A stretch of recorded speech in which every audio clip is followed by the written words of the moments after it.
So this session is about design of rubrics for students' assessment. Dear participants, I'm not able to see your chat box. So whenever you want to speak, please unmute and speak.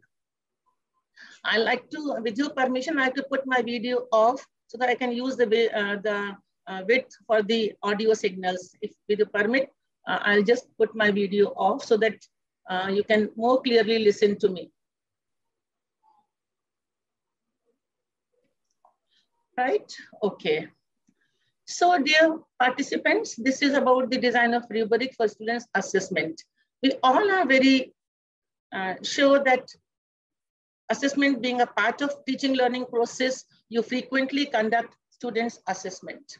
But the new, maybe slightly new word here is rubrics. Anybody familiar with this term? Can you tell me? Or if you ever use this term, rubrics for students' assessment? Participants, I can't see the chat box. You'll have to unmute and speak. Archana ji, can they unmute themselves or I will have to unmute them? I guess they are able to unmute themselves. Sushil sir, have you given the permission? Yes, madam. Good, thank you, thank you.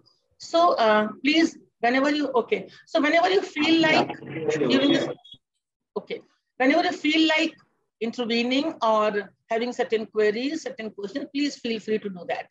It is 1.5 hour sessions. We'll continue till 11:30. In between, your questions are most welcome.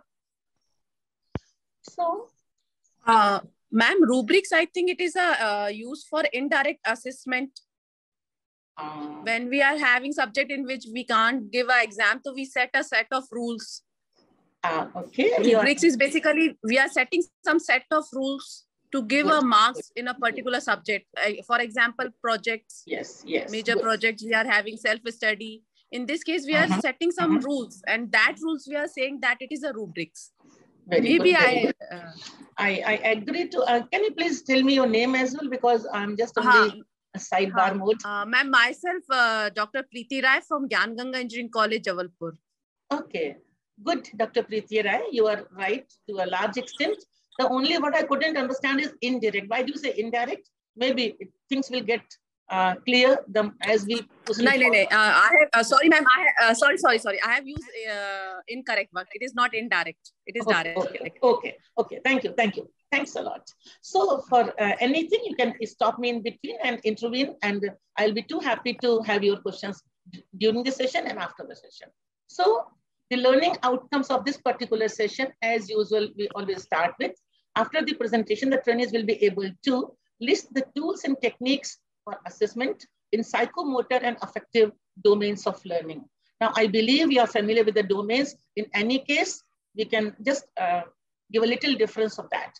Design a scheme to assess the process and the product of learning, and develop a rubric to assess the identified skill or affective domain behavior.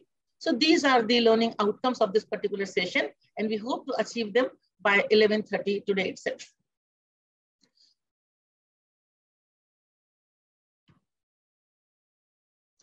Okay, I think we are all familiar with this outcome-based education, today's talk. Why it is different from the traditional system? It talks about outcome-based. It means the focus is on outcome. It is still ahead of output. Till now, we were talking only about input-based system. We had the syllabus, the participants used to, the students, the teachers used to just lecture and without bothering the students have learned or not. So the focus is on outcome-based. What will be the outcome of our teaching learning process? Right now, I just showed you the outcomes of this session. So the outcome-based education focuses on the outcomes. Now, outcomes could be at different levels. Like you are teaching them degree mechanical engineering, so it will be program. We call it a program. I think this is an NBA terminology. They're all familiar with that. So it is at program level, then a particular course, thermodynamics or applied mechanics. So it could be at a course level. Then it could be at the unit level, still specific. And then it could be at the session level. I'm sure the coordinators have the outcomes for this particular program too. Then we have the curriculum. Depending upon the philosophy, we have the curriculum modified suitably and accordingly. So to obtain those outcomes mentioned in the curriculum, the teaching learning processes are followed. Now, I think you'll agree with me that in cognitive domain, your classroom teaching learning process is sufficient. But how do we develop attitudes? How do we develop skills among our students? So I think you have the workshop and the laboratory sessions to develop skills. Can somebody tell me how do we develop attitudes in which is an affective domain? How do we develop attitudes among our students? Any answers? Now, if there are no answers, I'll believe that perhaps you need more inputs on that. Okay, so teaching learning process has to be in accordance with the outcomes, the learning outcomes. And finally, assessment. So they are all interlinked. They are all interrelated. The outcome-based education as a philosophy, you have to modify your curriculum suitably to mention outcomes at different levels. And then you have to modify your teaching learning process to obtain those outcomes at session level, at unit level, at course level, and at program level. And also, like if you want to assess the skills of students, you must, now I'm using the term a little hard, but I think that is required here. You must use the tools which measure the skills. Can somebody tell me which tools are good for skill assessment?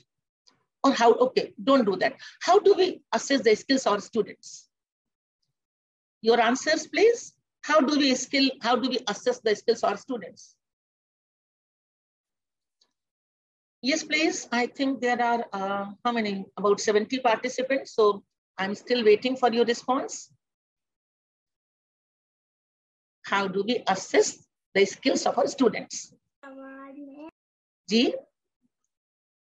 Yes, please. I couldn't listen. You have to unmute and speak.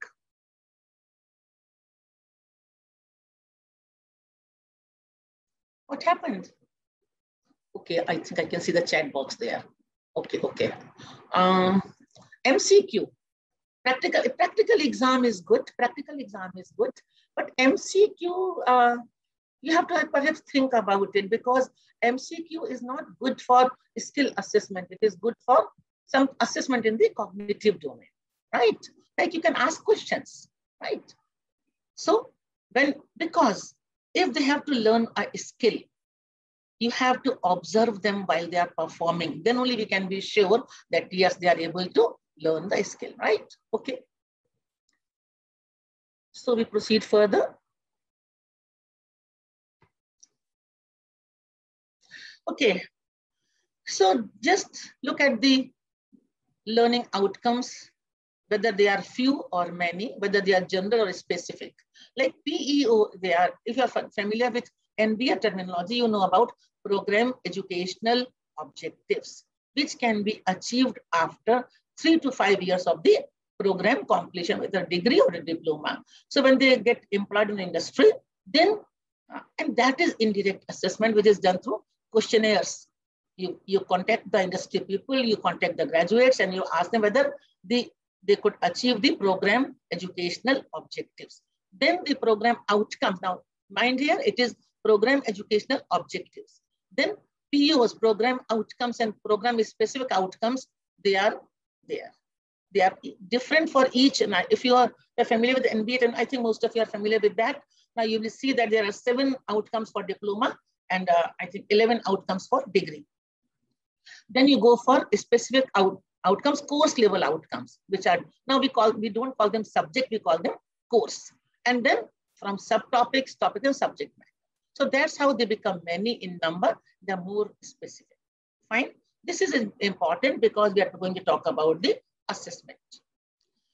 Now just a passing reference to cognitive, psychomotor and affective domain. I hope you're all familiar with that, but just a passing reference. Cognitive is knowledge, psychomotor is skill, and affective is feeling. So knowing, feeling, and doing aspects of behavior. The cognitive, the affective, the psychomotor. In literature, you'll also find the knowledge, skills, and attitudes. Is that okay? Knowledge, skills, and attitudes. More, the better terms are cognitive domain, psychomotor domain, and affective domain. Now, how do we assess under these domains? For cognitive domain, your oral tests, your MCQs, paper pencil tests are good because it deals with knowledge enhancement.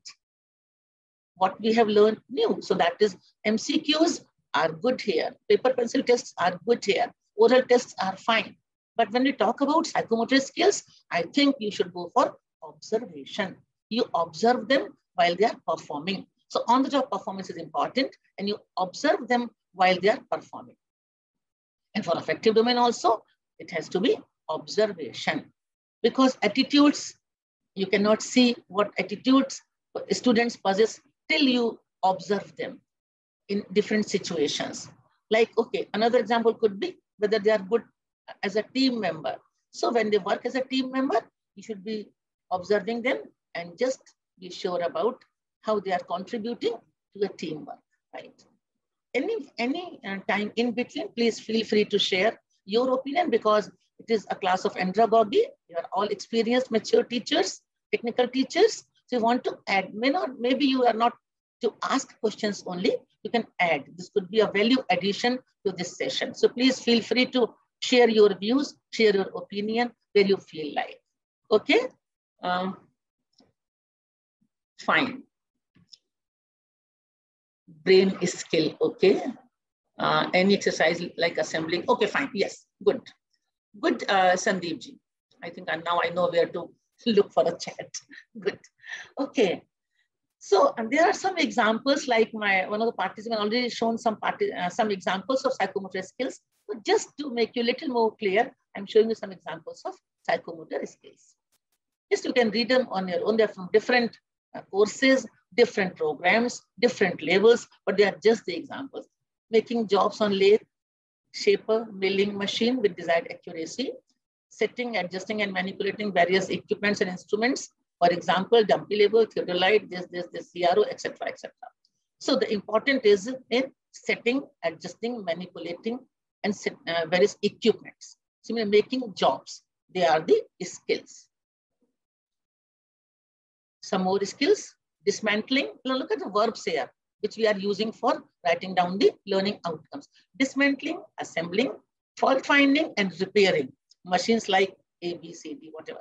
Now look at another skill, welding different materials using various welding techniques. Okay, drawing different views of the given machine component properly. So these are some of the skills of, some of the examples of psychomotor domain. I'll repeat: the head, the heart, and the hands. Knowledge, skills, attitudes. Cognitive, affective, psychomotor. So these are examples of psychomotor domain. We proceed further. Okay. So affective domain, in a word, we call them attitude. There are so many things there. I said they are the affective domain, the feeling part of our behavior, and they relate to heart. Earlier one I said was head. This is heart. Work habits, effectiveness in planning, time management, proper use of equipment, best use of available resources, demonstration of certain traits like initiative, creativity, persistence, dependability, safety, consciousness, problem solving, ability, etc., etc. Some more attitudes could be open-mindedness, sensitivity to positive relationship, and inquiring mind and belief in experimentation. So these are about the affective domain. Okay, some more examples there. Social attitudes and adjustments, relationship with peers. I think peers are friends, colleagues. Reaction to praise and criticism. Now, we are happy when somebody praises, but how do we react when somebody criticizes? The constructive feedback, the constructive criticism. I think a lot of things were talked about by Dr. Swamiji yesterday. So I think it was a good session. I was also there. It was a good session in affective domain, very good session, which was more about self-empowerment and feel good. Reaction to authority, emotional stability. I think this term was also talked about by Swamiji yesterday, and social adaptability. Now, interests are, and then interpersonal skills. So all these things come under affective domain. Now, we also assess the product and the process. Processes during the process, like when they are preparing a job in the workshop, or when they are conducting experiment in the lab. So how they are doing it, the process is important, the product is also important. What comes out after the process. Both are important. We assess the process, we also assess the product. And you can give the weightage as you like, and not as you like, as per the outcomes, what you wish them to learn about, what you wish them to achieve at the end of the session. But my point here is that you assess the process and you also assess the product. Weightages could be assigned carefully. Right? Is that okay? Yes, ma'am. Okay. It's apply for hardware. What, Jitendra Singh ji, knowledge base. Okay. Yeah, what does it mean? It's apply only. Actually, my question only for the psychometer scale. For the psychometer, can we? Yeah. Psychometer. Can we apply on? Yeah. Yeah, it's apply on hardware process or any software process, because you are mentioning all the hardware. Yes. I think I have to go back a little bit. I said it is head, heart, and hands, like assembling of a PC, like setting the wiring process. So when you work with your hands, I will not say it is only psychomotor. There are components of cognitive and affective domain also. How sincerely you are doing it, how carefully you are doing it, that is your affective domain. Psychomotor is when you work with your hands, right? So it may be hardware, it may be software, or whenever you use your psychomotor skills, your hands, mostly your hands, right? Just a little example and then we proceed. Like when you drive, you ought to know the traffic signals, the traffic rules, so that is your cognitive domain. But when you are on the driver's seat, you push, I'm really not very familiar with that, but still you push the gear, you put the, and then you, whatever you do with your hands and legs, you accelerator and brake, and so that is your psychomotor. But the affective domain is when you respect the rules, you stop at the red light, so that driving, although heavily loaded by psychomotor domain, but has the component of cognitive and affective domain also. Am I clear, Dr. Sandeep, now? Yes, well, I think cognitive means that knowledge and skill and... exactly, sir, exactly. Knowledge and cognitive skills, thinking skills. And psychomotor skills is a different domain. Am I clear now? Yeah, clear. Good. Thank you, sir. Thank you. Just please keep raising questions. Maybe I missed something. Maybe so I need to go back and repeat something. It's fine. So process and product is okay. So process and product both have to be assessed. Some more examples there of process and okay. What we look for when we go for process evaluation, whether they follow correct procedure, the handling equipment, observation and recording, the safety precautions, whether they follow. Quality of, and then it is product, quality of reporting, ability to interpret results and conclusions, all those things, right? Something more like assessment of affective domain, like attendance and punctuality, care of the equipment, teamwork, care of working space, general behavior, attendance and punctuality, once again, care of tools, okay, care of working space, use of material, use of working time, attitude towards colleagues and responsibility. ठीक है ना? So आपका work area कितना clean है, या हम लोग, ladies please don't feel bad, कई लोग किचन में काम करते हैं, बहुत सारा सामान आसपास फैला देते हैं, और कई लोग बिल्कुल सिस्टमेटिक चीजें वापस कर देते हैं. General behaviour, how do we how is the work area when we are on the job? So don't feel bad, I'm not biased, I'm also a lady. Also, okay, now so that was the introductory part, and now we come to the assessment tools. This was the just advanced organizer or the passing reference. Okay. So we have the oral tests, we have the observation, we have the checklists, we have the rating scales, graphical rating scales, and this is a journey, how we traveled from here to rubrics. We'll talk each one of them separately.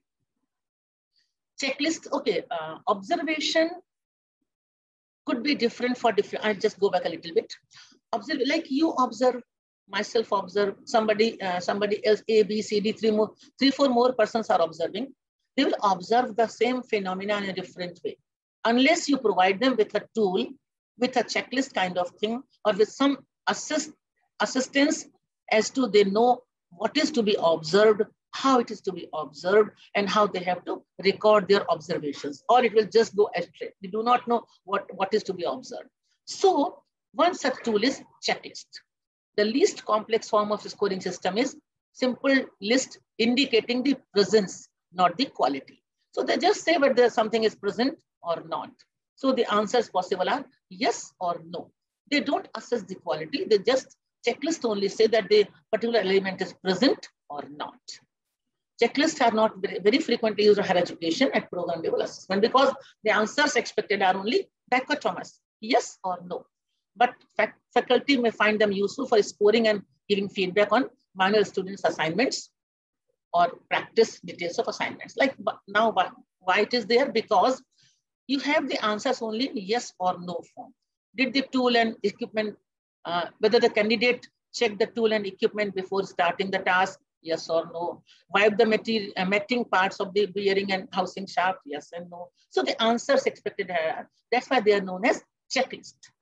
Simple example in the morning, like when you start for the office, you know what is to be done today, A, B, C, D, E. You reach the office, you do assignment, you complete task number 1, okay, did. Now you're not bothering about the quality, it is only whether you have done it or not, yes or no. So task number 2, yes. Task number 3, yet to be done. Not now, till now. So yes or no responses are only possible. Fine. Some more examples, just read them. Whether there was evidence that oil or grease has been smeared on the working parts, amount of end play was less than 1 mm, housing shaft and bearing were unmarked, and similarly. Like now my focus here is that only dichotomous responses are possible, yes or no. So nothing in between. And that is the limitation of this particular checklist. So from here we move to rating scales. Because if suppose somebody asks you at the end of the session, how was the madam's session? You cannot say good, you cannot say bad. Now you need to have a rating scale. How good or how bad? So I'm sure you will not say bad. It may be so. But okay, the rating scale is from the minimum to the maximum. We have seen that rating scales are observation tools. What was I just saying? It is an aid to observation to indicate the degree to which the identified characteristics or attributes are present in an individual. Typically, rating scale consists of a set of characteristics or attributes. Like you say, it is for very good, or sorry, excellent, very good, good, satisfactory, poor. So the rating scale, the continuum is for excellent to poor. If it is scoring, then you can say 5, 4, 3, 2, 1. So these 5-point rating scales are very, very common, which we use for different purposes.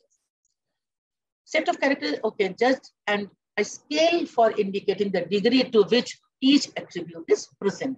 To what extent, to which degree these attributes are present in a phenomena, in an event, or in a person, right? Okay, some examples.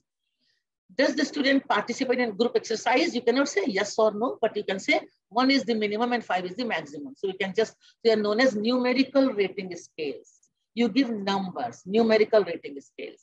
To what extent are the comment suggestions appropriate? 1, 2, 3, 4, 5, 1 being the minimum or 5 being the maximum, right? So these are known as numerical rating scales. Now we come to descriptive graphic rating scales. Now, just see how we are moving from one tool to other in the direction of how rubrics.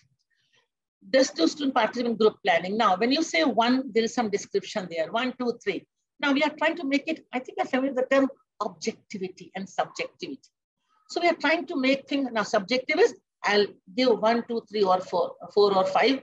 If we are here, you may give 2 to the same phenomena, I may give 3, somebody else may give 5. So there's a lot of subjectivity here. As per my choice, as per my observation, I'll give, because there is no description here. But when I come here, there are description like, if it is 1, it is never participates. 2 is participates as a quiet and passive member. 3 is participates more than any group member.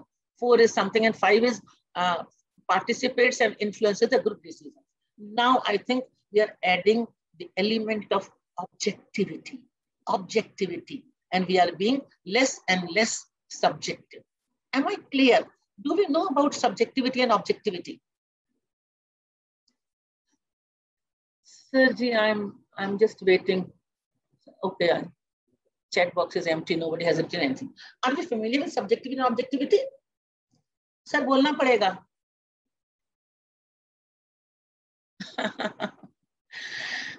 Okay, what happened? Are you there? Can you unmute? Can you write in the chat box? Likha kisi ne. Not familiar. Yes, ma'am. Okay, Promina, can you please, okay, Dr. Subhash Nath, can you just speak 1 or 2 sentences about subjectivity and objectivity, please? Sure, ma'am, sure. Good morning, ma'am. How are you? I'm fine, perfectly all right. Yeah, yes, ma'am, I am. Thank you. So, ma'am, subjectivity, I think from the student's perspective is when it is not like giving one word answer or a fixed factual sentence answer. It will be descriptive. You think what you feel about that particular question or topic that has been asked, and you write accordingly, where you express a few points. It's not watertight. It's not limited. Whereas objectivity will be maybe taking something in a very factual manner and stating it in points in a brief way. Probably that's what I feel. Good. You have given very good example, ma'am. Yeah, it is.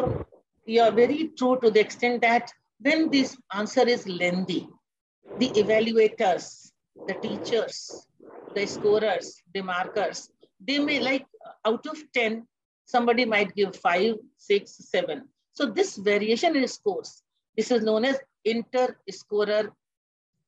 Okay, I'll not introduce reliability, but then if the scores change from one person to another, this is a possibility when you're expecting long answers. But as you rightly said, we are expecting one word answer, or if it is MCQ, they are highly objective. There is no element of subjectivity. So in our journey from subjectivity to objectivity, we move from descriptive questions, long answers questions, to short answer questions, to select type questions, true false questions, and finally to multiple choice questions. Although it's not a session on assessment, but rubrics being an assessment tool, I need to talk about that. So thanks for the participation, ma'am. Okay. Thank you, ma'am. Thank you so much. So one more example of graphical rating scale, numerical rating scale, when you have 1, 2, and 3, poor, fair, and good, and some dimensions here, we call them criteria. And this is to rating scale to assess the drawing sheet. It could be like, now they are highly tentative. You can have your own criteria. They are just somebody's understanding, neatness, lettering, dimensions, timely, whatever you want, or you can want something else to be there, you can do that. But my focus is that now, when you will call it good, when you will call it fair, that is not mentioned over here. So you may say it's good. I may say it's good. You may say, no, it's not so good, it's fair. But now this is subjective because it is not descriptive rating scale. It is only numerical rating scale. Fine. Okay. And now we are moving to the, okay. I think we were looking for this. This is rubrics. Don't get afraid of so many words here. We'll talk about them in detail. But now we have the category here, the criteria here. We have the term scoring. Now it has the quality of numerical rating scales. It is also the descriptive, like when you say excellent here, excellent in explanation, it says explanation is detailed and clear. When you say good, it is clear. When you say fair, okay, something here. When you say it is needs improvement, now so explanation is difficult to understand, etc., etc. So it needs improvement is one, fair, good, and excellent. So you have the rating scale here from minimum to maximum, the criteria here. Additional feature is that you have the descriptors for everything. When you call it good, when you call it excellent, when you call it fair, when you call it needs improvement, it is very clear. So I will again add that we are moving towards objectivity. Now, whether any teacher assesses the student's performance, more or less They are going to be in the same category. Because when you say it is excellent, it is in this category. 90 to 100% of the steps of the solution are, they have no errors. And here, more than 75% of the steps, they have mathematical errors. So like it is being more and more objective, right? And now it's time for you to participate. Yes, you have to write or speak. Rubrics is preferred over other modes of assessment because it is a more systematic and objective form of assessment. It is more recent approach. I'm looking for your chat box. I'm looking for your answers in terms of 1 or 2. Fast. अभी तक किसी ने नहीं लिखा क्या? नहीं लिखा भाई. Could you see the statement? Shall I read it again? Rubrics is preferred over other modes of assessment. Why? Because it is more systematic and objective form of assessment, or it is more recent approach. Your answers I'm looking for. कुछ आ गए. One. Okay. Option 1, Dr. Jitendra, Romina, Vikas, Subhash ji, Satyajit ji. Yes, very good. So I can pat on my back, although you cannot see me, but I'm happy that we are together. We are following each other. Good, dear. It is more systematic. Good, Dr. Subhash ji, Dr. Sandeep, Dr. Satyajit, Mohanty. Nice. So it gives me motivation to move forward. Good.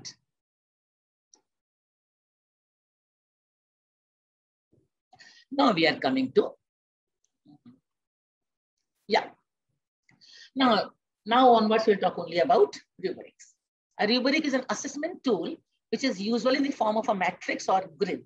I think that's what you mentioned earlier, and used to interpret the grades and grade students who work against criteria. We look at these things, don't worry, criteria and standards. We just mentioned about the criteria. I think here, these are the criteria and these are the standards, but we'll look over them once again, don't worry. Right? It can be used for marking assignments, class participation, or overall grades. One more definition, explicit. Now, it is important, explicit. It is not in teacher's mind, it is on the piece of paper. आपने इसको लिख दिया है. So it is a transparent system of assessment. Students know how they're going to be assessed. Teachers know how they're going to assess the students. It is not in the teacher's mind, it is on the sheet of paper. Explicit criteria. Used for assessing a particular type of product or process, I think we have talked about, and provides more detailed than a single grade or a mark. You don't say about good or bad, you say it's a whole range. And students know when they are excellent, when they are good, or when they are not so good and needs improvement. Teachers also know how to grade them. Students also know why they have been graded, why they have been put in a particular grade. So is that fine? Rubrics therefore will help you to be more objectively. We have already talked about this. Also known as criteria sheets, grading schemes, or scoring guides. Why to use them? It reduces grading time. You have a rubric at the end of assignment, just put your, encircle the applied grades, and that's all. You need not write long comments, feedback on the students' assignments. Increases objectivity and reduces subjectivity, I talked about. Conveys timely feedback because it doesn't take much time. Although preparing rubrics take time, but then once you are ready with it, it doesn't take much time. You know where to put the students as per these criteria. 4 criteria, and you have to rate them only 4 and give them. And so if you have 1, 2, 3, 4, and 5, just sum all those 5 plus 4 plus 3 plus 1, whatever, and you get the grade for the students. Rubric convey timely feedback, okay? Improve students' ability to include required. Now, they know when they are good, when they are excellent, when they are not so good.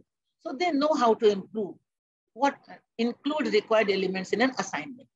If the teacher says you are good here, but not so good here, now they know why they are not so good. And that's where they need to improve upon.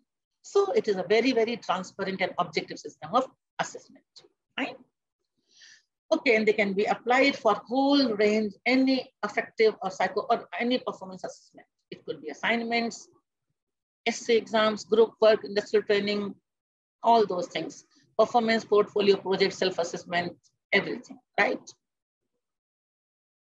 Sorry. Didn't miss anything. Fine. It's fine. So there could be many more. They're just the samples there. Okay.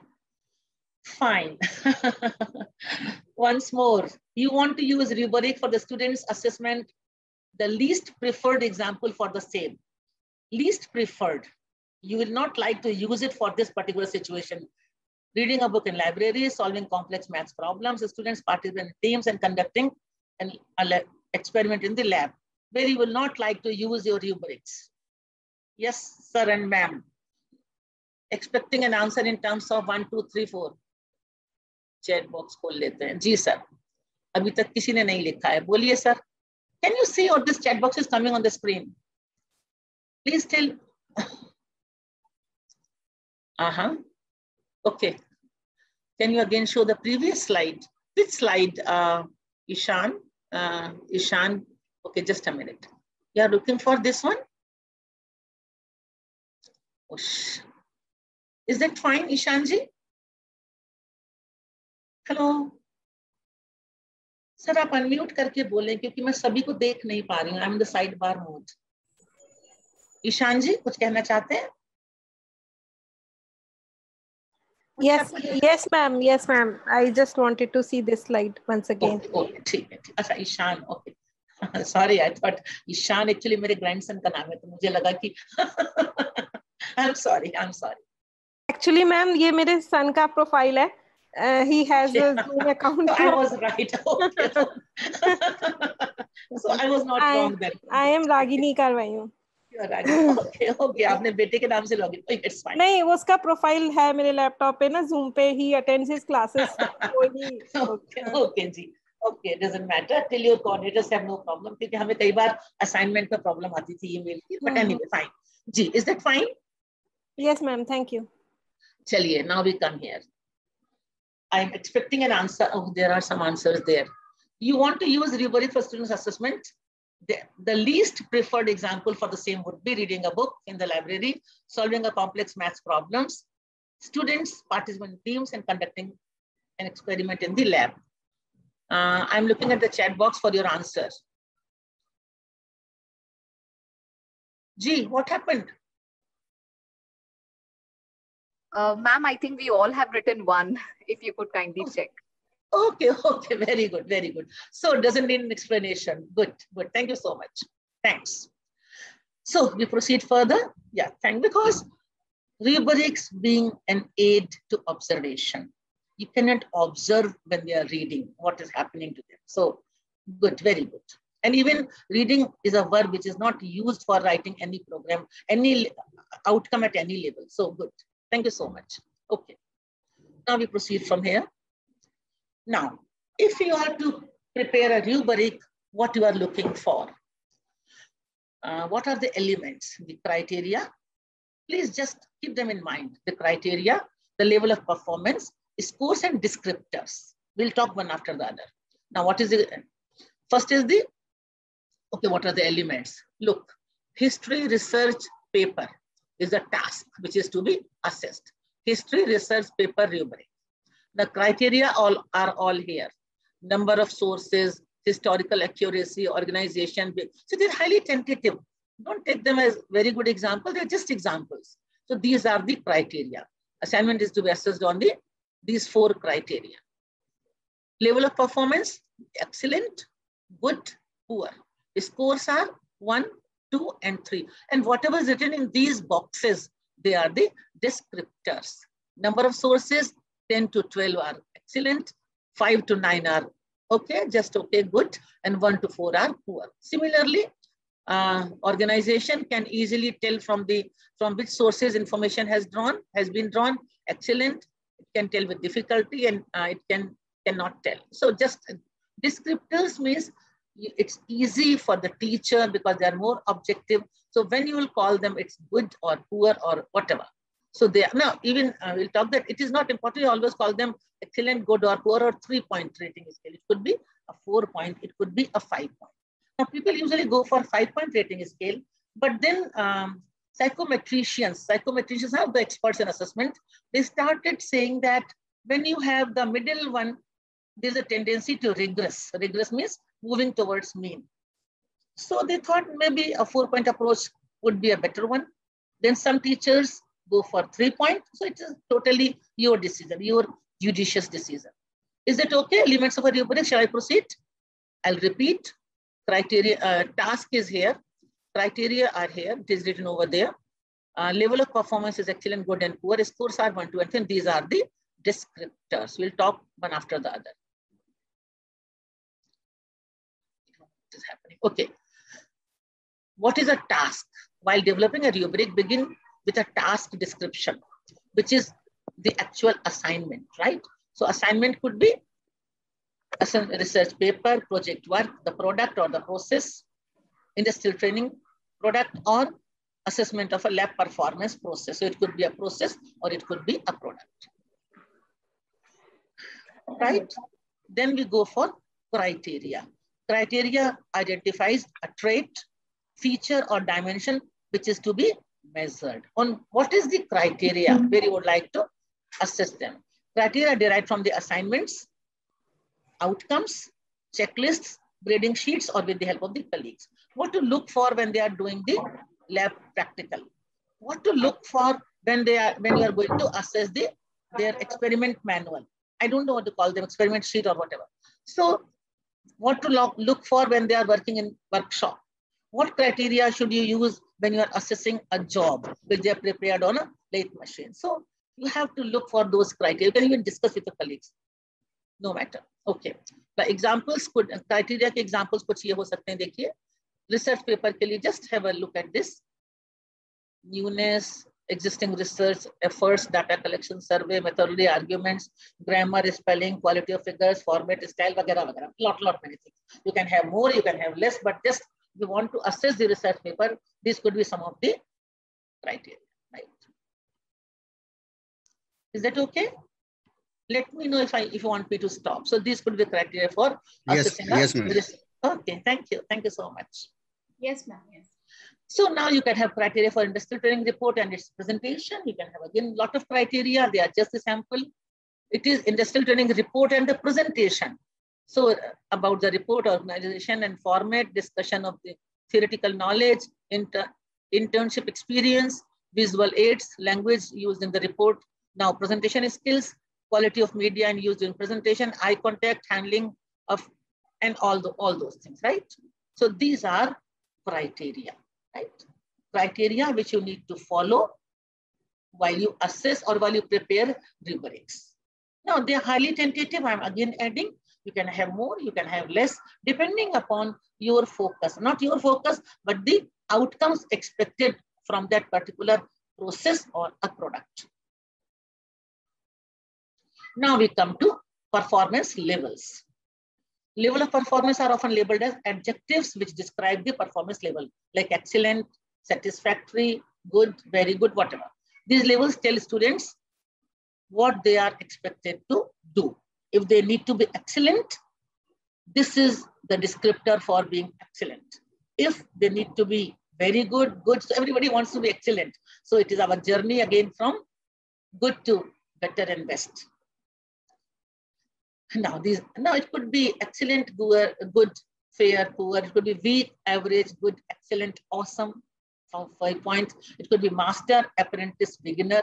It could be if it is skill assessment, exemplary, accomplished, developing, beginning, undeveloped, inadequate, average, admirable, outstanding, and like that. Fine. So you can use as per the task, as per your, like whatever you are going to assess.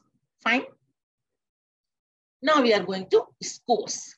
Now it is easy to sum them up. 5 plus 4 plus this. So 5 criteria, and then you can easily sum them up. So scores make the system of numbers or value to rate each criteria, and often are combined with the level of performance. It might be weighted, it may not be non-weighted. Like you want them to submit in time, being punctual, but then you don't want to give any weightage. Fine, so that is also possible. They submitted in time or they didn't submit in time. Okay. Now the most important one is descriptors. Explicit description of the performance and show how the score is derived and what is expected of the students. Describe how well students work in distinguished form and how they are different from each other, right? should be detailed enough to differentiate between the different levels and increase the objective. Like you saw, 10 to 12 is excellent, 5 to 9 is good, and less than 5, 4 or less is. So it should be that objective and that explicit. Fine. Now, a simple example, maybe just on the lighter side, but I think that's okay for the time being. You want to assess the quality of a chocolate chip cookies. Now, important is you don't want to assess whether the criteria is present, but you also want to assess the quality of criteria also, right? Quality is also presence. आप कहाँ assess करते हैं? Checklist में. It is there, it is not there. It is present, it is not present. When student has done this, he has not done that. But here, you are worried, even if it is present, how good? So 1, 2, 3, 4. Very good to poor and all those things. So it is about the assessment of quality also. Fine. Okay, so these are the criteria. Number of chocolate chips and chocolate and chips. Texture, color, they're highly tentative. They are just for the for your change also. Taste and flavor, richness. And now you want to have certain scores and the standards of performance. So the criteria is here, right? You can have add more, you can delete or whatever. They are just highly tentative criteria. Fine.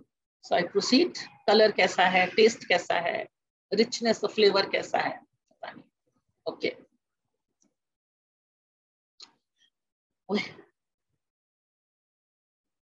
सही के साथ सब आ गया. चलिए ठीक है. So poor, like it is few or too many, then it is good. It is very good chocolate chip in every bite. Texture is chewy and textures. Oh my God, I don't know. Color is burned or golden brown. Taste is hard and chalky or home-based taste. Richness is this, whatever. So what you need to have. Now, why black and red? Firstly, you write the minimum and the maximum, like poor and delicious. Now look at these performance standards. They say it is poor, good, very good, and delicious because it's something you can really assess the taste. So write the minimum and the maximum, and then go in between that. So you write poor, you write delicious, and then you fill in between. Chocolate chips and 50% bites, chocolate and chips of 75% bites, and in every bite. I don't know whether it is good or bad, but okay, somebody says there should be 1 chips in every bite. Fine, okay. Texture, color, it is burned here, it is golden brown, in between either dark brown or overcooking or something. Anyway, now the point here is look the minimum and the maximum, and then fill the categories in between, right? Fine. Is this example at a very lower level, but does this serve the purpose? We have the criteria, we have the scores, we have the descriptors on a different way, but is that fine? Shall I go to the chat box once again? Yes, ma'am, it's fine. Okay. Yes, thank you. So I'm an alumni of MITS Gwalior. Okay, good. चलिए ठीक है, आगे चले. Yes, ma'am. Sure. Okay. Now, steps for developing a rubrics. Select the process or the product which is to be assessed. I think this is very clear. List the criteria. We also did that. Write criteria descriptors in extreme performance level and then in between. I think just now I said go to the extremes first, the poor and the excellent, delicious in this case, and then fill the intermittent ones. So write criteria, extreme performance level, and then between. Determine level of performance adjective, like whether you like it to be very good or all those beginners and exemplary. So you can use your own words. Develop scores, okay? Evaluate the rubric effectiveness by pilot testing, make modifications. If you're going to use it again and again, please pilot test it and take the feedback of your colleagues and students and modify it appropriately and leave space for additional comments. Like somebody might like to add 1 more criteria. Okay, let them do it. And finally, you arrive at a final grade, right? Okay, how to use rubrics effectively. Develop rubrics for each assignment, although this takes time in the beginning, but you will find that it is reusable. Give students a copy of the rubric. Now, this is important. If they know how they're going to be, like open book examination, they know how they're going to be assessed, so that at least they know where they would be placed if they don't do it very well. If they don't work sincerely and genuinely, they may be placed at a lower side. So this is very transparent, objective, and genuine system. If they want to be excellent, this is what they're supposed to do. So give them a copy of the rubrics in the beginning. That should be good. If possible, ask the students to attach a copy of rubrics with the assignment, making your task easier. You just encircle the relevant things and just sum them up as a total. When you mark the assignment, circle or highlight the achievement level, just that's against each criteria. Include additional comments if you want, which do not fit within the rubrics criteria. Decide upon a final grade. Hand the rubric back to students. And if an assignment is being submitted to an electronic Dropbox, you may be able to develop and use online rubrics. So this was about the rubrics. I'll show you some more examples, but if you have any questions till now, please feel free to share. Questions so far? Any questions? Or I'll take it out, give you 5 minutes, and then show you some examples. Anybody having any questions on any of these slides in this presentation, and then I'll move on to the next slide and show you some more examples, right? Examples of rubrics. Any questions so far? Would you like to speak or write? Hello. Ji, bole. Ma'am, can we use in a rubrics our knowledge based rubric can be applied? Yes, sir. Like research paper is in cognitive domain. You assess a research paper. Sir, actually, they are all interrelated. But maybe like sometimes the loading of psychomotor domain is more, sometimes the loading of affective domain is more, and sometimes the loading of cognitive domain is more. But when you write a research paper, I think it is the loading of cognitive domain, knowledge, as you say, is more. It is highly like maybe at analytical level, at a critical thinking. If you go for the Bloom's taxonomy, the lower one being the remembering, then the understanding, applying, analyzing, and then evaluation, the highest one is creating. So when you are going to write a research paper, a concept paper, it is the highest level of cognitive domain. Yes, you can do that, sir. That's true. Okay. In a research paper, Bloom taxonomy 4 may be used, or all these taxonomy we can use Bloom taxonomy. Sir, it depends, sir. It depends. Whether it's a conceptual paper, something new has been written, because creating is at the highest level, right? Even it could be a review paper, which will be at the analysis level, right? Okay, sir. Ji. Thank you. Thanks for the question. Thanks. Any more questions, please, sir? Sir and ma'am? You can write, you can speak, or just you have to get, okay. In between, shall I take this out and put the another one? Because I'm new to this. So shall I take this presentation out? Yes, ma'am. Okay.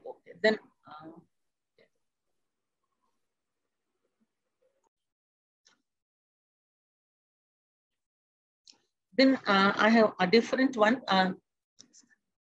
Okay. We'll go for some examples there.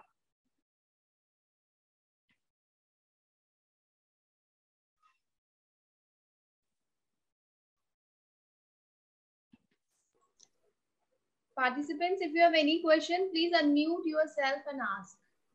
Sure.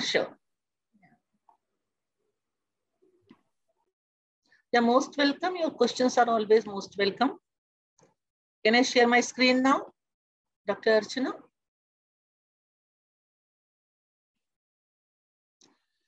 Okay, can you see the screen?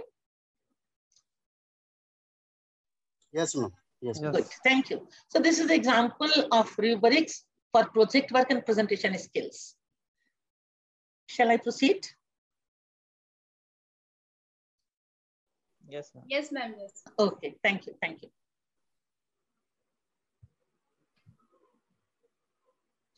Okay, the project could be a tool like you all do it. It's a mini project, a micro project. So I'm not, so it depends whether part of each course or it is a full semester course or whatever. So I'm not going to those details. I'm just coming to project outcomes. So these are the outcomes expected from the students when they complete a project. Resourcefulness, confidence in ability to tackle new problems, attitude of inquiry. Now look at the domains. So attitude inquiry, affective domain, planning and decision-making skills, cognitive, team spirit, again affective, right? So all those domains you'll see there. Ability to develop lifelong learning, self-learning and learning to learn skills, persistence and persuasion, record keeping, and lot many things. I'll just stop for a while and you can read them on their own if you can see them. Fine.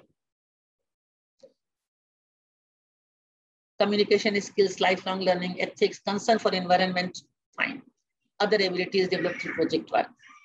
Now, we come to the criteria. You can have a different one, but this is the one which is here and I can share that with you. Now, it could be a project planning level, selection and scope and rationale. It could be design, development and execution of the project. It could be quality of product, report writing and presentation. It could be projects, potential, future scope, recommendations for future studies. Fine. So see how so these are very good analytical rubrics.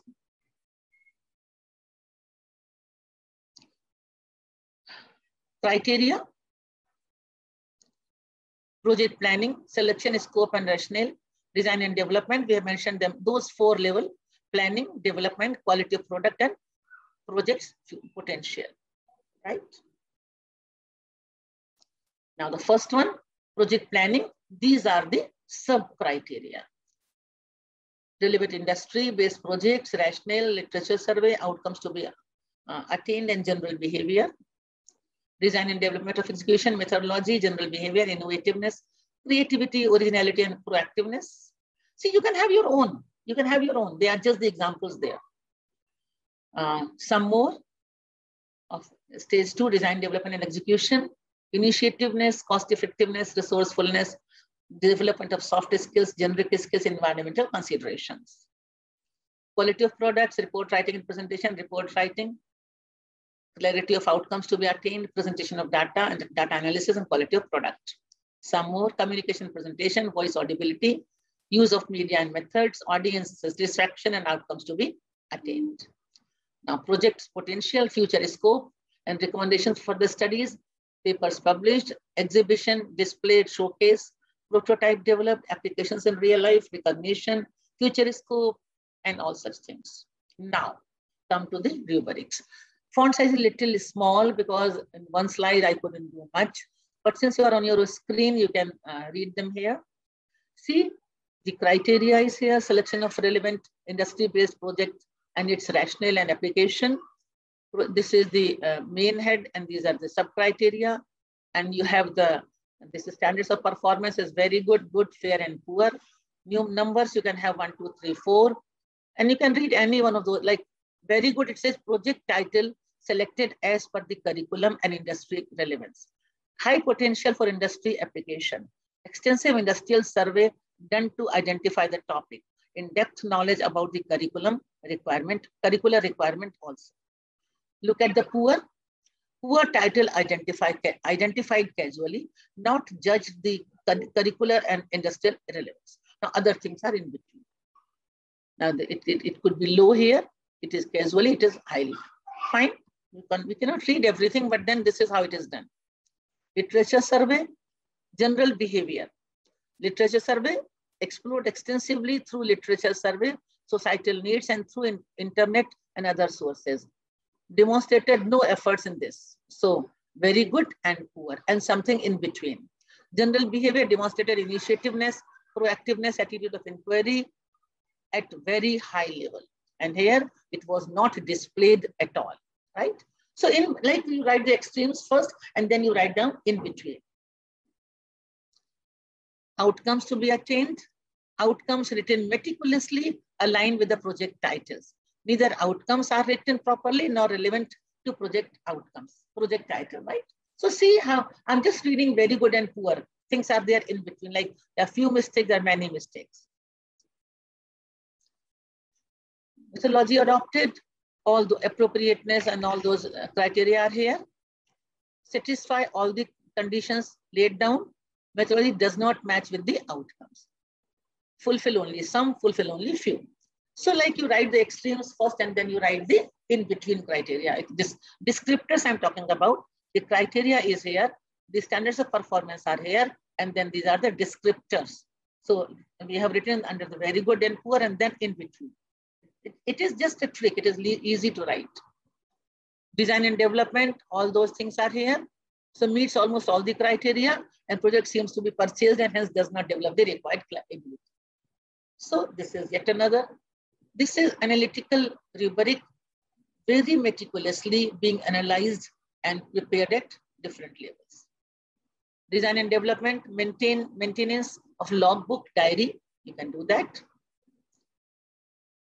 Broad assessment, quality of product, dimensions, shape, tolerance limits, cost effectiveness, marketability, modernity, and all those. Fulfill almost all the criteria, fulfill only a few criteria laid down. So this criteria could be as per your focus, as per your outcomes expected. Quality of report writing, all those things, right? And almost all the criteria meets most of the criteria and only few criteria here. Now it is all criteria, most of the criteria, some of the criteria, and very few criteria. Criteria are written over there, right?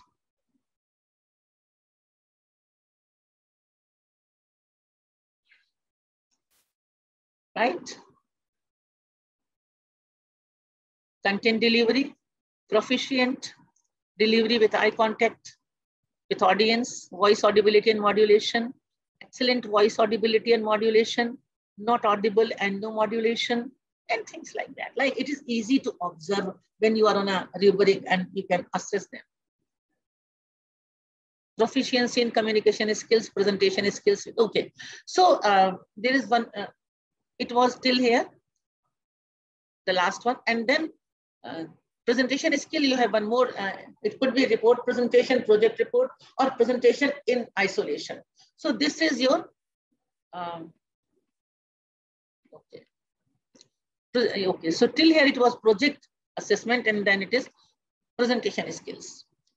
Look at things here, content knowledge, and so this is the criteria for presentation skills. Enthusiasm, content knowledge, content delivery, voice audibility and modulation, proficiency in communication skills, presentation skills with and without media, all those things.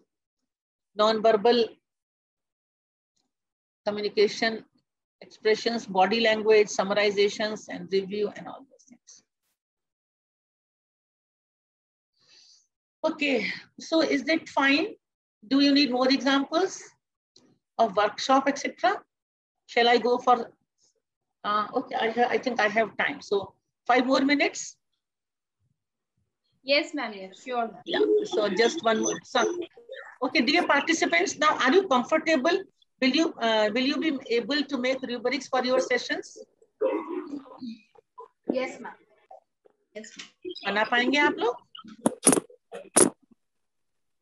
I'll just show you some more examples.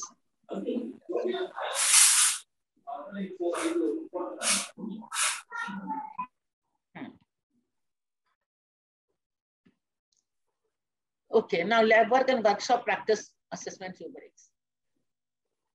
Dear participants, if you have any queries, we can handle those queries, or if you don't have, then we can proceed for this few slides. Would you like to write or speak? Please, choice is yours. Sir and ma'am? क्या हुआ? कभी कभी बोलती हूँ class में, सो गए क्या? यहाँ तो नहीं बोल सकती. जो मैं बीच में कुछ पूछ लेती हूँ, so that just to ensure that you are attentive, you are listening to me. Sir and ma'am? Session is very interesting. Everybody is listening. I know that. Just to, okay. So if you have, because I don't say anything in the chat box, so I'm just proceeding with that. Is the screen visible to you? Yes, ma'am. Okay.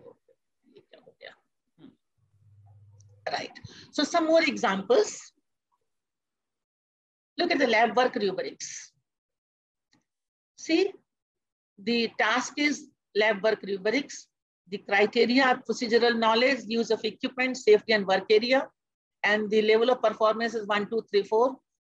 And scores are, okay, level 1, 2, 3 were self-explanatory. And then now, look at, this is more objective. When you say it is only 50 to 59%, 60 to 69, like nothing less than 50% is acceptable procedural knowledge. Even 50% is less. You know 50% is hardly pass or second division or whatever. So level 4 is 80 to 100%. Now, when you say safety, okay, work area, safety requires constant reminders to follow safety procedures. रोज आपको बोलना पड़ता है भाई आपने gloves क्यों नहीं पहने या अच्छा lab है, okay, workshop में ये whatever. So all safety precautions, आपने wiring proper देखो, उसका main off है या जो भी है, equipment setting do. And then here routinely follows safety precautions. है ना? देखिए. In between requires some reminders to follow safety precautions with only minimum reminders. Work area requires constant reminders to clean work area.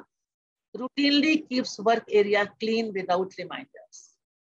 Requires some reminders, cleans work area with only minimum reminders.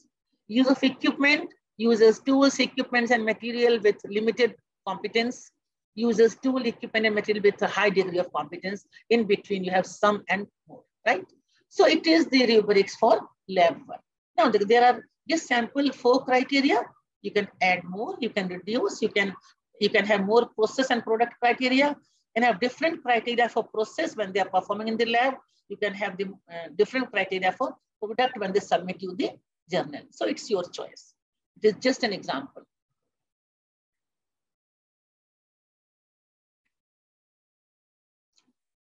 Right? Now, look at the affective domain, interpersonal skills and group work. Participation to achieve group goals. Look here, rarely interacts positively within a group, even with prompting, and shows frequent lack of sensitivity to others, feelings and abilities and opinion expressed. Okay, because mostly they have to work in a team even when they go out and they work in industry. So this is an important parameter to be achieved. And interacts positively with all group members, encourages such interaction in others and in always sensitive to abilities and feelings to others. कुछ लोग आप देखिए ना group में खुद बोलते हैं, दूसरों को मौका नहीं देते, ध्यान नहीं देते. They're not sensitive to others' needs. So it could be level 1, 2, 3, and 4, right? Problem solving in engineering, electrical, information technology. Home page task is to create a sample static web page of your organization with the following feature. Sorry. So it could be from different programs, different courses. So just what happened? Okay. So last 10 minutes, it's your time. You can have your questions. Okay, I think something is there in the chat box. Kindly focus on scoring rubrics. Okay. Sir, on here, Dr. Varsha. Dr. Varsha, I think we need to go back. Dr. Varsha is there? Dr. Varsha? Dr. Varsha Parmarji. Yes, ma'am. Okay. We talked about शुरू में हमने checklist की बात की, जहाँ where we said that it is only the presence or absence of certain criteria, certain phenomena, certain event. Then we talked about rating scales. There also we talked about numerical rating scales. The problem is, even if I say 1, 2, 3 or 1, 2, 3, 4 and 5, now they're highly subjective. Like, suppose I am a lenient examiner. I may say, oh, he has done that much. That's good enough. So I might give 4. Somebody else, maybe a strict examiner, might say, oh no, not up to the mark. Might give only 2 or 3. So inter-scorer variation is possible. Inter-scorer variation is possible. So from numerical rating scales, we moved on to graphical rating scales. Little more descriptive descriptions were there. But in rubrics, we do not go for numericals. We go for descriptions. And a performance standards could be one. It could be, like I said, excellent, very good, good, satisfactory, or it could be like beginners to the competent masters in terms of skill assessment, It could be for apprentice, like in the new learner and the awesome kind of thing. So numbers are okay. They help you to sum up and give students a grade. So you say 5, 4, 3, 2, 1. That's okay. There are 4 criteria and it's a 4-point rating scale. So 4 into 4 is 16. You can give them grades there. But then you can convert those numbers into grades or keep them as numbers only. But then numbers are only to help us as teachers to sum up, and because how will we add excellent and poor, and एक में excellent है, 2 में very good है, 1 में good है, तो हम कैसे grade देंगे? अगर हमने कहा कि excellent 5 है, very good 4 है, good कितना 5, 4, 3, 2, 1 ओके, so उसको add कर सकते हैं. वहाँ ही हम इसका काम करते हैं, वहीं ये काम के हैं scoring rubrics, ठीक है ना? तो scoring rubrics में वहां तक हमको फायदा, but the performance standards and the descriptors are more important. ठीक है वर्षा जी, are you comfortable with that? Okay, thank you. Any more questions? See, little bit it will take time. आप आपस में डिपार्टमेंट में कोशिश करिए, बनाइए, और जो मैंने स्टेप्स बताए हैं उनको फॉलो करिए. पहले टास्क देखिए, फिर क्राइटेरिया निकालिए, क्राइटेरिया अपने कलीग्स के साथ मिलकर वैलिडेट करिए, then you go for the performance levels and then you go for the descriptors. Or once you do it, once you are into it, it will be very interesting exercise for you. Anybody else has a question? Ma'am good morning ma'am. जी बोले ma'am. मैं एक question है मेरा. जैसे आपका जब lecture में पूरा सुना लेक्चर, उसके बाद जब मैंने देखा कि हम लोग क्या करते हैं मैम, जब हम लोग बच्चों से का कुछ असेसमेंट करते हैं in the form of rubrics, then हम लोग जब भी देखते हैं मैम, कभी कभी जब इसका असेसमेंट बच्चों ने पूरा फिल कर दिया, then we have check the all the things, then देखते हैं कभी कभी बच्चे जो वेरी गुड पे ही क्लिक कर देते हैं. मैक्सिमम टाइम हम लोग यही फाइंड आउट करते हैं कि very good. So I think मतलब उसमें एक्चुअलिटी मतलब समझ में नहीं आती कि मतलब जो हमने रूब्रिक्स डिजाइन किए थे. तो ऐसी सिचुएशंस में मैम हमको रूब्रिक्स किस टाइप से डिजाइन करना चाहिए जिससे कि स्टूडेंट्स भी मतलब से हमको जो आउटपुट मिले वो बेसिकली एकदम करेक्ट आउटपुट मिले? जी सर, शायद मैंने कहीं मिस किया बीच में, हो सकता है मैंने उसको फोकस ना किया हो. Rubrics is an aid to teachers for assessment. So students self assessment के लिए they can use it also for self assessment. लेकिन अगर वो अपने आप को very good कह रहे हैं, इसका मतलब we are still on the rating scale. We have not entered into rubrics. We have to very clearly, objectively mention. Like जैसे आपने देखा कि जब मैंने कहा कि भाई bibliography की बात है, references की बात है, only 10 references are used. It is in this particular, like you expect them to do the exhaustive survey, right? अब उन्होंने 5 ही देखे हैं, तो आप कहेंगे भाई this is not expected. So they will know that they have surveyed only 5 sources, so they are in the needs improvement column. Only when they have done more than 20 sites, websites and web pages, and just referred to them, then only it is very good or excellent. So it has to be objective. I said it should be transparent, it should be objective. Teachers assess students using rubrics, but like मैंने अगर सिर्फ description ठीक से नहीं लिखा है तो मैं बोलूंगी कि भाई वेरी गुड है, कोई और बोलेगा कि गुड है, कोई और बोलेगा कि एक्सीलेंट है. लेकिन अगर हमने जो डिस्क्रिप्टर्स है, इसका मतलब अगर सर ऐसा हो रहा है तो हो सकता है रूब्रिक्स में हमने जो डिस्क्रिप्टर्स लिखे हैं वो बहुत क्लियर नहीं लिखे हैं. अगर डिस्क्रिप्टर्स क्लियर हैं तो वो कंफ्यूजन नहीं होगा कि स्टूडेंट वेरी गुड मार्क करे और हमको लगे वेरी गुड नहीं है. तो हमको बिल्कुल उसको जितना भी हो सके क्वांटिफाई करके या क्वालिटी के टर्म्स में उसको इतना हमें क्लियरली लिखना चाहिए कि जब हम जैसा असेस कर रहे हैं वैसा ही हमारे कलीग्स असेस करें. इंटर स्कोरर, इंटर एग्जामिनर और इंटर टीचर वेरिएबिलिटी बिल्कुल कम हो, स्टूडेंट्स भी उसको वैसा ही समझें. ठीक है सर? जी ma'am, thank you so much. Thank you जी. Fine. Good afternoon, ma'am. I am Dr. Charu Mitra Patil from Women's Polytechnic College, Bhopal.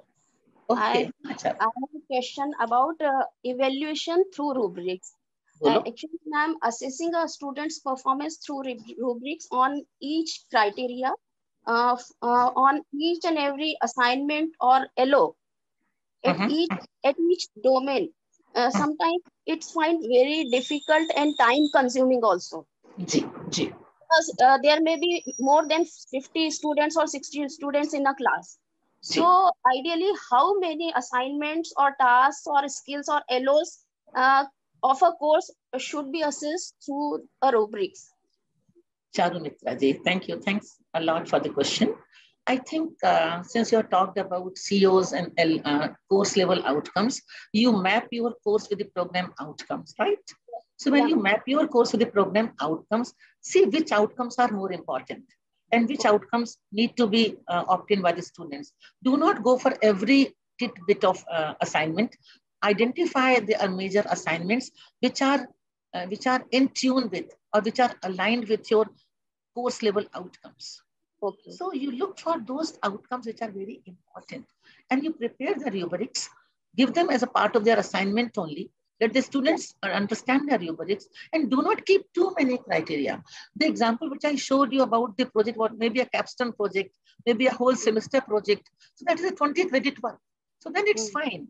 But for a presentation, for an industry report presentation, for those things, I have only limited criteria which are very, very important and in tune with your course outcomes. Right. So if it's a capstone project or major project, the criteria which I just showed could be good. But when it is, say, a mini project or a course or a part of the course or an assignment, so just keep only those criteria which are optimum. I'll not say more or less, optimum number. And give it to students in advance. They know what is expected of them. Let them work, and they should also be like satisfied with the rubrics and the grades and the marks given. The teacher's work is also, once you are into it, tell them that these assignments are very important and these are like, you know, that they are going to be aligned with their course outcomes, and grade only those assignments. Everything cannot be done. I understand. So it's a hectic task. Charumitra ji. Okay. Thank you so much. Thank you. Thank you, Charumitra ji. Thank you. Is that okay? Anybody else has a question? Or I hand over the session to Dr. Archana. She's waiting because it's 11:27. So if somebody has a question, we can have one more question before I hand over the session to Dr. Archana. Manish, you want to say something? No, thank you. Okay, then I'll just take this out. I don't know what I have done. Yeah. So dear participants, so that I can see you, right? So I'm really thankful to my participants for active listening throughout the session. I hope the session outcome has been fulfilled. You are able to prepare a rubrics. Thank you so much.